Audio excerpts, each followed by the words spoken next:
लोग आपको तब तक धोखा देते रहेंगे जब तक आप उन्हें मौका देते रहेंगे धोखा देने का, तो इसलिए अलर्ट रहा कीजिए। नमस्कार दोस्तों, आज के वीडियो में डिस्कस करेंगे हम 25 सितंबर के सभी महत्वपूर्ण करंट अफेयर पे। और देखिए, आज के वीडियो में टोटल हम 12 महत्वपूर्ण प्रश्नों पर चर्चा करेंगे और साथ में इनसे जुड़े जितने भी स्पेशल फैक्ट हैं उन पर पूरी डिटेल में चर्चा करेंगे। और देखिए, इस वीडियो के लास्ट में आपका एक टेस्ट भी लिया जाएगा, तो इस टेस्ट को जरूर दीजिएगा। और इस वीडियो को पूरा देखने के बाद आप इसकी पीडीएफ फाइल भी डाउनलोड कर सकते हैं। नीचे डिस्क्रिप्शन बॉक्स में आपको इस वीडियो की पीडीएफ लिंक मिल जाएगी। और देखिए, जो आपका वीकली करंट अफेयर का वीडियो था, ठीक है, तीसरे सप्ताह का, वो अपलोड हो चुका है, तो उसको भी आप देख लीजिएगा। और जो लोग नए हैं वो चैनल को सब्सक्राइब कर लेंगे, साथ में बेल आइकन प्रेस करके वीडियो को लाइक और शेयर भी कर दीजिएगा। तो चलिए शुरू करते हैं आज के करंट प्रश्नों को लेकर। सबसे पहले बात कर लेते हैं कल के करंट अफेयर में पूछे गए सभी क्वेश्चन पेपर के सही उत्तरों। देखिए, क्वेश्चन पेपर का पहला प्रश्न था कि हाल ही में किस देश में राष्ट्रीय हिस्पैनिक विरासत माह यानी कि नेशनल हिस्पैनिक हेरिटेज मंथ की शुरुआत हुई है। तो देखिए, ये देश आपका अमेरिका है। और दूसरा था कि हाल ही में भारत और किस देश के बीच वर्ष 1960 में लागू की गई सिंधु जल संधि के 60 वर्ष पूरे हो गए। तो देखिए, ये देश आपका पाकिस्तान है। जो आपका सिंधु जल संधि है यानी कि इंडस वाटर ट्रीटी है, ये भारत ने पाकिस्तान से किया था, 1960 में किया था। और देखिए, तीसरा प्रश्न था कि किस महापुरुष की जयंती के अवसर पर वैभव शिखर सम्मेलन का आयोजन किया जाएगा। तो देखिए, 2 अक्टूबर को यानी कि गांधी जयंती के अवसर पर वैभव शिखर सम्मेलन का आयोजन किया जाएगा भारत सरकार के द्वारा। और चौथा था कि हाल ही में किस खिलाड़ी ने पहली बार इटालियन ओपन टेनिस टूर्नामेंट 2020 जीत लिया है। तो देखिए, इसको जीता है सिमोना हालेप ने। और पांचवा था कि हाल ही में दुनिया की सबसे ऊंची पर्वत माउंट एवरेस्ट के शिखर पर जो है ऑक्सीजन सिलेंडर के बिना 10 बार चढ़ाई करने वाले नेपाल के किस प्रसिद्ध पर्वतारोही का निधन हो गया। तो देखिए, नेपाल के ये बहुत ही फेमस पर्वतारोही थे अंगरीता शेरपा। देखिए, ये लड़की का नाम नहीं है, ये लड़के का नाम है, ठीक है। तो अंगरीता शेरपा जो है ये पुरुष थे। और आज के रेंट पर का पहला प्रश्न है जो कि एग्जाम में आपको सभी सभी एग्जाम में पेपरों में छपा हुआ मिलेगा कि राफेल लड़ाकू विमान उड़ाने वाली भारत की पहली महिला पायलट कौन बन गई है। तो देखिए, जो आपका राफेल लड़ाकू विमान है इसको उड़ाने वाली भारत की पहली महिला पायलट बन गई है शिवांगी सिंह। और कुछ लाइनें मैं आपको बता रहा हूँ जिसको नोट करना है आपको अपनी नोटबुक में। देखिए, सबसे पहले आपको बता दूं, जो आपकी शिवांगी सिंह है तो इनकी पोस्टिंग वर्तमान समय में राजस्थान में है। और इन्होंने हैदराबाद में अपनी ट्रेनिंग पूरी की थी फाइटर प्लेन उड़ाने की। और जो आपकी शिवांगी है तो इस समय ये जो है MiG-21 की फाइटर पायलट है। और ये राजस्थान में जो है इसका निरीक्षण, मतलब जो भी हो, मतलब इसका टेस्टिंग वगैरह कर देती है, प्रैक्टिस। देखिए, जितने भी फाइटर जेट्स हैं, ठीक है, तो उनका रेगुलर जो है उड़ान भरवाया जाता है किसके द्वारा, पायलट्स के द्वारा। वो रेगुलर इसको उड़ाकर जो है अभ्यास करते रहते हैं। तो मेरा जो घर है वर्तमान में वो एयरफोर्स के कुछ दूरी पे ही है। तो यहाँ पे भी होता है वही कि MiG-21 विमान या फिर बहुत सारे ऐसे विमान हैं जिनको पायलट्स बार बार उड़ाते रहते हैं और वो गुजरते रहता है आसमान से। और हेलीकॉप्टर वगैरह तो पूछिए मत, वो निरंतर जो है आते जाते रहते हैं। तो ऐसे ही प्रैक्टिस कराई जाती है। और अब जो आपको बता दूं, जो शिवांगी सिंह है, ठीक है, तो ये उत्तर प्रदेश के वाराणसी की रहने वाली हैं, इसको भी नोट कर लीजिएगा। तो यहाँ पे जितनी चीज़ें मैंने बताई वो सब आपको याद रखनी है। और सबसे खास बात रखनी है कि शिवांगी सिंह जो है ये राफेल लड़ाकू विमान उड़ाने वाली पहली महिला पायलट बन गई हैं, कहाँ की, भारत की। दूसरा प्रश्न है कि किस राज्य में देश के पहले चिकित्सा उपकरण पार्क यानी कि मेडिकल डिवाइसेस पार्क का शिलान्यास किया गया। तो देखिए, अभी हाल ही में भारत के पहले चिकित्सा उपकरण पार्क का शिलान्यास किया गया है केरल राज्य में, ठीक है, कि राज्य का नाम ये रखिएगा। और देखिए, जो भारत का पहला ये चिकित्सा उपकरण पार्क है तो इसको केरल में बनाया जा रहा है। कहाँ पे, ये भी मैं आपको बताता हूँ डिटेल में। देखिए, इस चिकित्सा उपकरण पार्क को भारत सरकार के विज्ञान और प्रौद्योगिकी विभाग के श्री चित्रा तिरुनल चिकित्सा विज्ञान एवं प्रौद्योगिकी संस्थान और केरल सरकार की औद्योगिक एवं निवेश संवर्धन एजेंसी केरल राज्य औद्योगिक विकास निगम लिमिटेड की संयुक्त पहल के आधार पर केरल की राजधानी जो है तिरुवनंतपुरम, ठीक है, तो तिरुवनंतपुरम जिले के थोनाक्कल में स्थित लाइफ साइंस पार्क में इसको जो है स्थापित किया जाएगा। तो ये एग्जैक्ट जितना भी लोकेशन इसका नोट कर लीजिएगा, ठीक है। तो जो भारत का पहला चिकित्सा उपकरण पार्क यानी कि मेडिकल डिवाइसेस पार्क है ये केरल में, कहाँ पर, केरल के तिरुवनंतपुरम जिले के थोनाक्कल में जो है इसको स्थापित किया जाएगा, वहाँ पे स्थित लाइफ साइंस पार्क में। और देखिए, तीसरा प्रश्न है कि हाल ही में केंद्रीय मंत्री सुरेश अंगड़ी का 65 वर्ष की उम्र में कोरोना के कारण निधन हो गया, ये क्या थे। तो देखिए, जो आपके सुरेश अंगड़ी थे ये जो है भारत के केंद्रीय रेल राज्य मंत्री थे, ठीक है। याद रखिएगा कि जो आपके केंद्रीय रेल राज्य मंत्री सुरेश अंगड़ी थे, अभी हाल ही में इनका कोरोना पॉजिटिव पाए जाने के बाद जो है निधन हो गया है, और कोरोना से मरने वाले ये पहले केंद्रीय मंत्री भी बन गए हैं, ठीक है। इसको भी नोट कर लीजिएगा। देखिए, इसके पहले कर्नाटक से ही एक और सांसद थे जो कि राज्यसभा से चुने गए थे, जिनका नाम था अशोक गस्ती, उनका भी निधन हो गया था। तो उतना इम्पोर्टेंट नहीं इनका नाम। जो आपके भारत के केंद्रीय रेल राज्य मंत्री थे सुरेश अंगड़ी, ठीक है, जिनका लोकसभा निर्वाचन क्षेत्र क्या था, कर्नाटका बेलगाम, ठीक है, ये शेयर करेगा। इनका भी हाल ही में निधन हो गया है कोरोना के संक्रमण के कारण। और चौथा प्रश्न है कि भारतीय रेलवे ने कब तक बड़ी लाइनों के 100% विद्युतीकरण का लक्ष्य रखा है। तो देखिए, अगर आप रेलवे के एग्जाम देने जा रहे हैं या फिर कोई भी एग्जाम देने जा रहे हैं, ठीक है, तो आपको ये प्रश्न का उत्तर पता होना चाहिए कि 2023 तक जितनी भी बड़ी लाइनें हैं, यानी कि जितने भी ब्रॉड गेज हैं, ठीक है, तो सबका जो है विद्युतीकरण करने का लक्ष्य रखा है भारत सरकार ने। और आपको बता दूं, इस वर्ष यानी कि 2020 की बात करें तो 2020 में जो है 1 अप्रैल 2020 तक जो है कुल 63,631 किलोमीटर रेल मार्गों में से लगभग 63% जो है बड़ी लाइनों के का जो है विद्युतीकरण किया जा चुका है।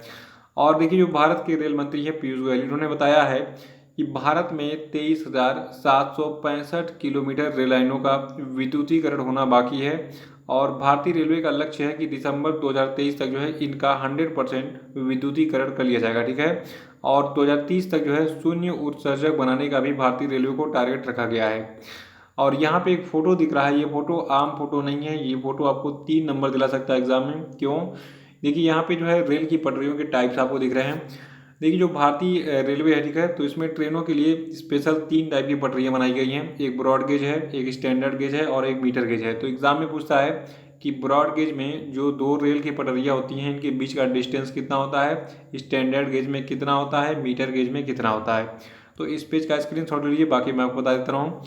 देखिए, जो आपका ब्रॉड गेज होता है इसको बड़ी लाइन कहते हैं, ठीक है। ब्रॉड गेज को हम क्या कहते हैं, बड़ी लाइन। आपने देखा होगा छोटी लाइन बड़ी लाइन ऐसे करके बहुत सारे मतलब जो भी हो स्टेशनों पे होते हैं। तो जो ब्रॉड गेज यानी कि बड़ी लाइन है, तो इसमें जो है जो 2 पटरियाँ होती है ट्रेन की, जिन पर ट्रेन चलती है, तो इनके बीच की दूरी होती है 1676 मिलीमीटर, यानी कि 5 फीट 6 इंच होती है। बाकी स्टैंडर्ड गेज में थोड़ा सा कम होता है। स्टैंडर्ड गेज में 2 पटरियों के बीच की जो न्यूनतम स्पर्श दूरी होती है, ये होती है 1435 मीटर, ठीक है, मिलीमीटर, 1435 मिलीमीटर। और ये जो है फिट में होती है 4 फीट 8.5 इंच। और जो मीटर गेज होता है, ये सबसे छोटा मतलब इस मतलब कहा जाता है, छोटी लाइन कहा जाता है इसको।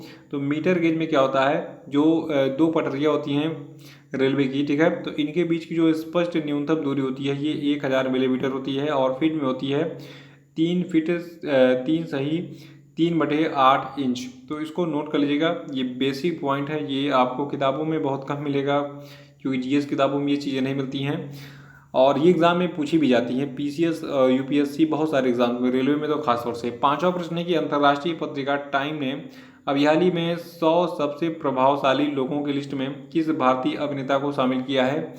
तो देखिए, अभी हाल ही में टाइम पत्रिका ने दुनिया के 100 सबसे प्रभावशाली लोगों की लिस्ट में एक भारतीय अभिनेता हैं आयुष्मान खुराना, ठीक है, तो इनको जो है शामिल किया है इस लिस्ट में। और देखिए, जो आपके बॉलीवुड के ये अभिनेता हैं आयुष्मान खुराना, देखिए आपने इनको कई सारी फिल्मों में देखा होगा। इनकी सबसे पहली फिल्म आई थी 2012 में विकी जोनर, जो कि काफ़ी चर्चा में थी, बहुत अच्छी फिल्म थी, कॉमेडी थी, और एक तरीके से एक नया टॉपिक था इस फिल्म में। और देखिए, इन्होंने दम लगा के भाई साहब, बरेली की बर्फी, शुभ मंगल सावधान, बधाई हो और आर्टिकल 15 जैसी सामाजिक मुद्दों पर आधारित फिल्मों में खुद को साबित किया है। ये एक्टर भी हैं, सिंगर भी हैं, मतलब गाना भी गा लेते हैं और अभिनय भी कर लेते हैं, मल्टी टैलेंटेड अभिनेता है भारत का ये। देखिए, टाइम पत्रिका की जो सूची है, तो इसमें जो है भारत के प्रधानमंत्री मोदी को भी शामिल किया गया है। ये ऐसे एकमात्र ऐसे नेता है प्रधानमंत्री मोदी जिनको इस सूची में स्थान मिला है। और देखिए, टाइम पत्रिका के 100 सबसे प्रभावशाली लोगों की लिस्ट में गूगल के सीईओ सुंदर पिचाई, अभिनेता आयुष्मान खुराना, और एचआईवी पर शोध करने वाले रविंदर गुप्ताल, और शाहीन बाग में एक औरत थी धरना दे रही थी, इसका नाम था विल्किस बानो, ठीक है। तो विल्किस बानो, जिसको पता नहीं क्या शाहीन बाग की दादी भी कहा जाता है, ठीक है, तो विल्किस बानो को भी शामिल किया गया है इस टाइम पत्रिका की 100 सबसे प्रभावशाली लिस्ट में। और छठा प्रश्न की हाल ही में संयुक्त राष्ट्र ने कोरोना महामारी की सुस्ती के कारण 2020 में भारतीय अर्थव्यवस्था में कितने प्रतिशत की कमी का अनुमान जताया है? तो देखिए ये अनुमान है 5.9% का। याद रखिएगा कि हाल ही में संयुक्त राष्ट्र ने कोरोना महामारी की सुस्ती के कारण 2020 में भारतीय अर्थव्यवस्था में टोटल 5.9% की जो है कमी का अनुमान जताया है। और देखिए जो यूनाइटेड नेशंस यानी कि संयुक्त राष्ट्र है, इसकी स्थापना 24 अक्टूबर 1945 में हुई थी। मुख्यालय इसका अमेरिका के न्यूयॉर्क में है। सेक्रेटरी जनरल इसके एंटोनियो गुटरेस। सातवां प्रश्न है कि हाल ही में डीआरडीओ ने किस राज्य के फायरिंग रेंज में स्वदेशी रूप से विकसित laser guided anti tank missile का सफलतापूर्वक परीक्षण किया? तो देखिए जो आपका डीआरडीओ है, इसने हाल ही में महाराष्ट्र में जो है एक laser guided anti tank missile का जो है सफल परीक्षण पूरा किया। देखिए इसे जो है महाराष्ट्र के अहमदनगर में MBT अर्जुन टैंक से फायर किया गया था, जो आपका ये एंटी टैंक मिसाइल था। और इस टेस्ट के दौरान एंटी टैंक मिसाइल ने 3 किलोमीटर की दूरी पर मौजूद लक्ष्य को सफलतापूर्वक नष्ट किया। ठीक है, तो ये डिटेल्स याद रखिएगा। और देखिए जो आपका DRDO है, इसका पूरा नाम है defence research and development organisation, और इसका मुख्यालय DRDO भवन नई दिल्ली में है और स्थापना 1958 में हुई थी। तो DRDO के बारे में डिटेल्स याद रखिएगा। यहाँ पे याद रखिएगा, देखिए अर्जुन जो है ये क्या चीज़ है, एक टैंक है और इसी टैंक से परीक्षण किया गया था महाराष्ट्र के अभियाली में अहमदनगर में एक एंटी टैंक मिसाइल का। और आठवां प्रश्न है कि विश्व समुद्री दिवस 2020 यानी कि वर्ल्ड मैरीटाइम डे 2020 की थीम क्या है? तो देखिए 2020 के वर्ल्ड मैरीटाइम डे की थीम रखी गई है सतत ग्रह के लिए सतत शिपिंग, यानी कि sustainable shipping for a sustainable planet. और देखिए जब का विश्व समुद्री दिवस है, इसके बारे में सबसे खास बात यह है कि प्रतिवर्ष इसको सितंबर महीने के अंतिम बृहस्पतिवार को मनाया जाता है। और पहली बार जो आपका ये विश्व समुद्री दिवस है, देखिए इसको साल 1978 में मनाया गया था और इस साल 24 सितंबर को हमने मनाया गया विश्व समुद्री दिवस। 9वां प्रश्न है किस देश ने भारत समेत 3 देशों की यात्रा पर प्रतिबंध लगा दिया है? तो देखिए हाल ही में सऊदी अरब ने भारत सहित जो है 3 देशों पर जो है टोटल प्रतिबंध लगा दिया है यात्रा करने पर। क्यों? क्योंकि इन देशों में कोरोना के जो केसेस हैं ये लगातार बढ़ते जा रहे हैं। देखिए हाल ही में सऊदी अरब ने कोरोना वायरस के मद्देनजर भारत के अलावा ब्राज़ील और अर्जेंटीना की यात्रा पर प्रतिबंध लगा दिया है। और जो सऊदी अरब देश है, यहाँ की कैपिटल रियाद है, सऊदी अरब की करेंसी सऊदी रियाल है, पॉपुलेशन यहाँ की है 3.37 करोड़ और किंग है यहाँ के सलमान ऑफ सऊदी अरबिया। और 10वां प्रश्न है कि एमी अवार्ड 2020 में किसे बेस्ट एक्टर ड्रामा का अवार्ड दिया गया? तो देखिए जो आपका एमी अवार्ड है ये सभी परीक्षाओं के लिए मोस्ट इंपॉर्टेंट बनता है। यहाँ से प्रश्न बहुत सारे पूछे जाते हैं एग्जाम में, तो इसके सभी विजेताओं का नाम मैं आपको बताऊंगा किस श्रेणी में किसने कौन सा पुरस्कार जीता है। अभी हम बात कर रहे हैं एमी अवार्ड 2020 में किसको बेस्ट एक्टर ड्रामा का अवार्ड दिया गया। तो देखिए इनका नाम है जेरेमी स्ट्रांग। देखिए जो आपका एमी अवार्ड है इसके होस्ट का नाम एग्जाम में पूछता है किसने इसकी होस्टिंग की थी। तो देखिए जो आपका एमी अवार्ड 2020 का जो फंक्शन था कि 21 सितंबर 2020 को अमेरिका के लॉस एंजल्स स्टेपल सेंटर में आयोजित किया गया था और इसको होस्ट किया था जिमी किमेल ने। और देखिए जो का एमी अवार्ड है या फिर सिर्फ एमी है, ये एक अमेरिकी पुरस्कार है जो कि टेलीविज़न उद्योग में उत्कृष्ट कार्य के लिए दिया जाता है। देखिए इस साल जो है ड्रामा सीरीज का एमी अवार्ड जीता है सक्सेशन ने। और एमी अवार्ड 2020 में ड्रामा सीरीज में सहायक अभिनेत्री का पुरस्कार जूलिया गार्नर ने जीता है ओजार्क में अभिनय के लिए। ड्रामा सीरीज में सहायक अभिनेता का पुरस्कार विली क्रूडक को दिया गया है द मॉर्निंग शो में अभिनय के लिए। ड्रामा सीरीज की उत्कृष्ट निर्देशन का पुरस्कार सक्सेशन को मिला है और ड्रामा सीरीज की उत्कृष्ट लेखन का पुरस्कार सक्सेशन को ही मिला है। और ड्रामा सीरीज में मुख्य अभिनेत्री का पुरस्कार जेंदर ने जीता है यूफोरिया में अभिनय के लिए। और ड्रामा सीरीज में मुख्य अभिनेता का पुरस्कार जेरेमी स्ट्रॉन्ग को मिला है, यहाँ पे मैंने आपको बताया भी सक्सेशन में अभिनय के लिए मिला इनको। ठीक है, और लिस्ट लंबी है, 24 लोग हैं टोटल, 24 पुरस्कार हैं। तो देखिए सारे नहीं पूछते एग्जाम में, पूछा जाता है कि बेस्ट एक्टर बेस्ट एक्ट्रेस, ये मतलब यही सारी चीज़ पूछी जाती हैं। तो अभी मैं आपको इम्पोर्टेंट बता दूंगा, तो पहले पूरी लिस्ट हम कंप्लीट कर लेते हैं। और लिमिटेड सीरीज का पुरस्कार वॉचमैन को दिया गया। लिमिटेड सीरीज या फिर मूवी में सहायक अभिनेत्री का पुरस्कार उजो अडाबा को दिया गया मिसेज अमेरिका में अभिनय के लिए। और लिमिटेड सीरीज या फिर मूवी में सहायक अभिनेता का पुरस्कार जीता याह्या अब्दुल मार्टिन ने मार्टिन 2 ने जो है वॉचमैन के लिए। और लिमिटेड सीरीज मूवी या ड्रामेटिक स्पेशल में उत्कृष्ट निर्देशन का पुरस्कार जीता जो है अनऑर्थोडॉक्स ने। और लिमिटेड सीरीज के लिए उत्कृष्ट लेखन का पुरस्कार वॉचमैन ने जीता। और लिमिटेड सीरीज या मूवी में मुख्य अभिनेता का पुरस्कार मार्क रफलो को दिया गया। I know this much is true के लिए। और लिमिटेड सीरीज या मूवी में मुख्य अभिनेत्री का पुरस्कार रेजिना किंग को दिया गया वॉचमैन में अभिनय के लिए। और देखिए कॉमेडी सीरीज का पुरस्कार शिट्स क्रीक को दिया गया। कॉमेडी सीरीज में सहायक अभिनेत्री का पुरस्कार एनी मर्फी को दिया गया शिट्स क्रीक में अभिनय के लिए। कॉमेडी सीरीज में सहायक अभिनेता का पुरस्कार डैनियल लेवी को दिया गया शिट्स क्रीक में ही अभिनय देने के लिए। और कॉमेडी सीरीज के लिए उत्कृष्ट निर्देशन का पुरस्कार शिट्स क्रीक को दिया गया। कॉमेडी सीरीज के लिए उत्कृष्ट लेखन का पुरस्कार शिट्स क्रीक को ही मिला। और कॉमेडी सीरीज में मुख्य अभिनेता का पुरस्कार यूजिन लेवी को मिला शिट्स क्रीक में अभिनय के लिए। और कॉमेडी सीरीज में मुख्य अभिनेत्री का पुरस्कार कैथरीन ओहारा को मिला शिट्स क्रीक में अभिनय के लिए। यानी कि जो आपकी शिट्स क्रीक कॉमेडी सीरीज है तो इसी के सभी कलाकार थे और इसी को जो है ये सारे कॉमेडी सीरीज में अवार्ड मिले हैं। कंपटीशन प्रोग्राम का अवार्ड रूपालस ड्रैग रेस को मिला। और विविड टॉक सीरीज का award last week tonight with John Oliver को मिला। और उत्कृष्ट टेलीविजन मूवी का पुरस्कार मिला बैड एजुकेशन को। तो ये जो लास्ट के 3 हैं इनको नोट कर लीजिएगा। और यहाँ पे देखिए मैंने जो आपको यहाँ पे बताया भी, ठीक है, कि ड्रामा सीरीज में मुख्य अभिनेत्री और मुख्य अभिनेता का पुरस्कार किसको दिया गया, किसमें अभिनय के लिए, तो इसको नोट कर लीजिएगा। तो ये सारी चीज़ें आपको पता होनी चाहिए। और 11वां प्रश्न है कि हाल ही में किस थिएटर व्यक्तित्व और बॉलीवुड अभिनेता का निधन हो गया। तो देखिए ये थिएटर व्यक्तित्व और बॉलीवुड अभिनेता थे भूपेश पांड्या। देखिए इनको आपने विकी डोनर फिल्म में देखा होगा। ये जो है जो डॉक्टर साहब थे अनु कपूर, ठीक है, तो उनके ये पीए थे, ठीक है। तो काफ़ी अच्छा इन्होंने मतलब अभिनय किया था और अब ये नहीं रहे, दुख की बात है। 12वां प्रश्न है कि हाल ही में किस देश के पूर्व क्रिकेटर और प्रसिद्ध कमेंटेटर डीन जोन्स का निधन हो गया। तो देखिए जो आपके डीन जोन्स हैं ये ऑस्ट्रेलिया के पूर्व क्रिकेटर रह चुके हैं और कमेंटेटर रह चुके हैं। इन्होंने अपनी शुरुआत 1984 में वेस्ट इंडीज़ में एक टेस्ट मैच में ऑस्ट्रेलिया के लिए की थी।